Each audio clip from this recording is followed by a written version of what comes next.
Here we have the Candy washing machine. To operate with it, make sure the washing machine wall switch is on.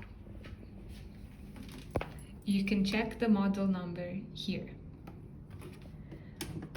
Open the door by pressing the button here, load the clothes, and then close it until you hear a click.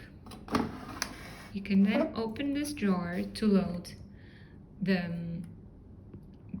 detergent, pre-washing detergent, and softener here. Close the drawer and then turn it on by rotating this knob. You can rotate it to the right and then choose your preferred program. You will see the time here, and then you can adjust the temperatures or the spinning here. Once you're done, press start and the washing machine will start.